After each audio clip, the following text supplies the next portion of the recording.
तो कल्कि का दोबारा देखने के बाद मैंने ऐसी कुछ बातें नोटिस की जो मैंने पहले नहीं की थी। तो इस वीडियो में आज हम उस बातों को जानेंगे और कुछ थियरीज में भी डिस्कस करेंगे। तो वीडियो की शुरुआत ही हम करते हैं भैरवा के कैरेक्टर से। तो देखो, अगर आपने कल्कि देखी है और अगर आप दोबारा उसे देखोगे तो आप स्टार्टिंग से ही देख सकते हो कि हमें कुछ ऐसे हिंट दिए गए थे जिससे कि हमें पता चल सके कि भैरवा ही कर्ण है। जहाँ पे हमें भैरवा की बैक स्टोरी में भी दिखाया गया है कि वो पायलट को मिलता है, उसके बाद वो दानवीर भी है और वो इंटरवल के इस ब्लॉक में एक चक्र को भी उठाता है जैसे कर्ण ने उठाया था। जैसे कर्ण भीष्म पिता के सारथी को मिला था और उसने भी महाभारत के युद्ध में ये चक्र उठाया था, तो वैसे ही कुछ सीन हमें फर्स्ट हाफ में दिखाए गए हैं। तो भैरवा जब कॉम्प्लेक्स में जाता है पावर का काम करने के लिए, तब हमें पता चलता है कि कॉम्प्लेक्स अर्थ के रिसोर्स का यूज करता है उसको पावर अप करने के लिए।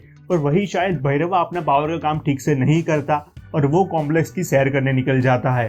तो शायद यही रीजन की वजह से इस वाले सीन में पावर का फ्लक्चुएट होता है और सम 80 वहां से निकल पाती है। पर इस मूवी में कॉम्प्लेक्स को काफी कम दिखाया गया है, शायद पार्ट 2 में इसे थोड़ा ज्यादा एक्सप्लोर करेंगे। तो दूसरी बात मैंने ये नोटिस की कि हमें गांडीव और विजय धनुष दोनों दिखाए गए हैं। जहाँ पे महाभारत वाले सीन में अर्जुन के हाथ में जो गांडीव है वो ब्लू एनर्जी को रिप्रेजेंट करता है, वहीं पे कर्ण के हाथ में जो विजय धनुष है वो ऑरेंज एनर्जी को रिप्रेजेंट करता है। और यही सीन हम क्लाइमेक्स वाली फाइट में भी देखते हैं, जहाँ पे भैरवा के हाथ में जब विजय धनुष आता है तब वो ऑरेंज एनर्जी स्प्रेड कर रहा होता है। और वहीं पे पोस्ट क्रेडिट वाले सीन में जब यास्किन गांडीव को उठाता है तब उसमें से ब्लू एनर्जी निकलती है। तो शायद एक सिंबल हो सकता है कि दोनों धनुष की एनर्जी अलग अलग है और दोनों धनुष की पावर भी अलग अलग है, इसलिए वो दोनों धनुष को एक कलर से रिप्रेजेंट कर रहे हो। अब भैरवा ने पूरी मूवी में आर्मर पहन के रखा है कॉम्प्लेक्स वाले सीन के अलावा, तो इससे मेरे दिमाग में ये बात आई कि शायद ये कर्ण का कवच हो सकता है। रुको रुको रुको, तुम कुछ कहो उससे पहले मैं एक्सप्लेनेशन दे दूं। जहाँ पे अश्वत्थामा बाकी लोगों को काफी इजीली नॉकआउट कर देता है, वहीं पे भैरवा उसे काफी अच्छी टक्कर देता है। हाँ, वो टेक का भी यूज करता है और इस वाले सीन में जब उसके ऊपर पत्थर गिर जाते हैं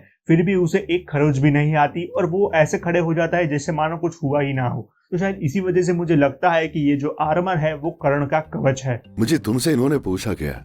डिटेल्स किसी ने पूछा क्या? और अगर आपको कर्ण और अश्वत्थामा के ऊपर एक वीडियो चाहिए कि उनकी लाइफ स्टोरी क्या रही है तो नीचे कमेंट करना, मैं बना दूंगा। तो अगली बात करते हैं यास्किन की, जहाँ पे वो इस वाले सीन में जब बात करता है तो हमें एक डुअल वॉइस सुनाई देती है, जैसे कि मानो कि उसके अंदर का एक डीमन बोल रहा है। तो इससे ये वाली थियरी बनती है कि उसके अंदर कली है, मतलब कली ने उसको इन्फ्लुएंस कर रखा है।